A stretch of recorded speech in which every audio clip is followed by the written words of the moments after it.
Chart खोलते ही मैं आपसे एक सवाल पूछना चाहता हूं। क्या आपने कभी नोटिस किया है कि मार्केट ज्यादातर टाइम ऐसे मूव करती है जैसे वो हमें गलत जगह एंट्री लेने पर मजबूर कर रही हो? आप सपोर्ट पर बाय करते हो और मार्केट नीचे टूट जाती है, रेजिस्टेंस पर सेल करते हो और मार्केट ऊपर उठ जाती है, और बाद में वही मार्केट आपके बिना ही सही डायरेक्शन में चल देती है। यहीं से स्मार्ट मनी कंसेप्ट की कहानी शुरू होती है। एसएमसी कोई इंडिकेटर नहीं है, कोई सीक्रेट फॉर्मूला नहीं है, बल्कि मार्केट को उसी नजर से देखने का तरीका है जिस नजर से बड़े प्लेयर्स देखते हैं, banks, institutions, hedge funds. Retail trader candle देखता है, इंडिकेटर देखता है, लेकिन स्मार्ट मनी स्ट्रक्चर देखता है। अब इस चार्ट को ध्यान से देखिए। प्राइस रैंडम नहीं चल रहा, हर मूव के पीछे एक लॉजिक है। एसएमसी की सबसे पहली फाउंडेशन है मार्केट स्ट्रक्चर। मार्केट स्ट्रक्चर का मतलब है प्राइस कैसे हाईज और लोज बना रहा है। अगर प्राइस हायर हाई बना रहा है और उसके बाद हायर लो बना रहा है, तो इसका सीधा सा मतलब है मार्केट अप ट्रेंड में है। यहां कोई कंफ्यूजन नहीं होना चाहिए, लेकिन ज्यादातर ट्रेडर्स यही गलती करते हैं। वो एक छोटी सी बेरिश कैंडल देखकर बोल देते हैं ट्रेंड रिवर्स हो गया, जबकि स्मार्ट मनी ट्रेंड को हाईज और लोज से पढ़ता है, कैंडल्स से नहीं। अब इसी अप ट्रेंड में देखिए, जब प्राइस एक प्रीवियस हाई को तोड़ता है और उसके ऊपर क्लोज देता है, इसे हम कहते हैं ब्रेक ऑफ स्ट्रक्चर। बीओएस का मतलब यह नहीं कि मार्केट रिवर्स होगी, बल्कि इसका मतलब है ट्रेंड अब भी जिंदा है और स्मार्ट मनी अभी इसी डायरेक्शन में काम कर रही है। यह कंटिन्यूएशन का सिग्नल होता है। बहुत सारे लोग ब्रेक ऑफ स्ट्रक्चर और चेंज ऑफ कैरेक्टर में कंफ्यूज हो जाते हैं, इसलिए ध्यान से समझिए। ब्रेक ऑफ स्ट्रक्चर हमेशा ट्रेंड कंटिन्यूएशन दिखाता है। अब इसी अप ट्रेंड में अगर प्राइस एक हायर लो को तोड़ देता है, यानी जहां से मार्केट ने सपोर्ट लिया था उसी लेवल को नीचे की तरफ ब्रेक कर देता है, तब हम बोलते हैं change of character. Change of character पहला सिग्नल होता है कि ट्रेंड कमजोर हो रहा है। यह गारंटी नहीं है कि ट्रेंड पूरी तरह रिवर्स हो जाएगा, लेकिन यह वार्निंग जरूर है कि स्मार्ट मनी अब प्रीवियस डायरेक्शन में उतनी एग्रेशन नहीं है। अब इस चार्ट पर झूम करके देखिए। यहां आपको कुछ लेवल दिखेंगे जहां प्राइस आसानी से टूट गया, और कुछ लेवल्स दिखेंगे जहां प्राइस ने रिस्पेक्ट दिया। यही स्ट्रॉन्ग और वीक लेवल्स का कॉन्सेप्ट है। वीक लेवल वो होता है जो बिना फाइट के टूट जाता है। स्ट्रॉन्ग लेवल वो होता है जहां प्राइस ने डायरेक्शन चेंज किया। अप ट्रेंड में वो लेवल स्ट्रॉन्ग माना जाता है जहां से मार्केट ने एक नया हाई बनाया, क्योंकि वहीं स्मार्ट मनी ने एग्रेसिवली बाय किया था।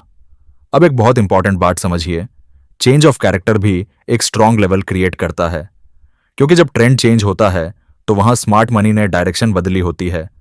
रिटेल ट्रेडर वहां पैनिक करता है, लेकिन स्मार्ट मनी वहीं पोजीशन बिल्ड करती है। अब हम आते हैं सप्लाई और डिमांड इम्बैलेंस पर। मार्केट हमेशा बैलेंस्ड नहीं रहती। जब बायर्स ज्यादा एग्रेसिव होते हैं या सेलर्स ज्यादा एग्रेसिव होते हैं, तो इम्बैलेंस क्रिएट होता है। चार्ट पर इम्बैलेंस आपको तब दिखेगा जब एक बड़ी मोमेंटम कैंडल बनती है। मान लीजिए एक बहुत बड़ी ग्रीन कैंडल बनती है जो पिछले कैंडल से कम 2 गुना बड़ी है। यह कैंडल सिग्नल देती है कि यहां स्मार्ट मनी ने हैवी बाइंग की है। अब यहां एक कॉमन गलती होती है, लोग उसी बड़ी कैंडल के टॉप पर बाय कर लेते हैं, लेकिन स्मार्ट मनी कभी टॉप पर बाय नहीं करती। वो रिट्रेसमेंट का वेट करती है। इसलिए डिमांड जोन ड्रॉ किया जाता है उस बड़ी कैंडल से पहले वाली कैंडल के हाई से लो तक, क्योंकि वहीं से स्मार्ट मनी ने ऑन ऑर्डर फील किए थे। अब चार्ट पर देखिए, जब प्राइस वापस उसी डिमांड जोन में आता है और वहां रिएक्शन देता है, तब बाइंग का प्रोबेबिलिटी हाई होता है। लेकिन सिर्फ डिमांड जोन काफी नहीं है, आपको मार्केट स्ट्रक्चर भी सेम डायरेक्शन में चाहिए। यही वजह है कि एसएमसी अकेले एक कंसेप्ट नहीं है, बल्कि पजल है। अब सप्लाई जोन समझिए, बिल्कुल उल्टा लॉजिक। जब एक बड़ी रेड कैंडल बनती है जो पिछले कैंडल से 2 गुना बड़ी होती है, तो वहां सेलिंग इम्बैलेंस होता है। सप्लाई जोन ड्रॉ होता है उस लार्ज बेरिश कैंडल से पहले वाली कैंडल के हाई से लो तक। वहां स्मार्ट मनी ने सेल किया होता है। अब यहां एक बहुत पावरफुल स्ट्रैटेजी बनती है, market structure plus supply demand.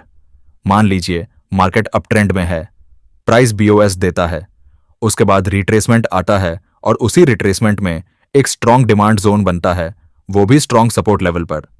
यह वो जगह होती है जहां स्मार्ट मनी दोबारा एंटर करती है। यही वो ट्रेड्स होते हैं जो दिखने में सिंपल लगते हैं, लेकिन बहुत हाई प्रोबेबिलिटी होते हैं। रिटेल ट्रेडर यहां डर जाता है क्योंकि मार्केट नीचे आ रही होती है, लेकिन स्मार्ट मनी यहां खुश होती है क्योंकि उन्हें डिस्काउंट मिल रहा होता है। यही डिफरेंस है रिटेल और स्मार्ट मनी थिंकिंग में। अब आगे बढ़ते हैं फेयर वैल्यू गैप की तरफ। एफवीजी को समझना बहुत जरूरी है क्योंकि यह स्मार्ट मनी का फुटप्रिंट होता है।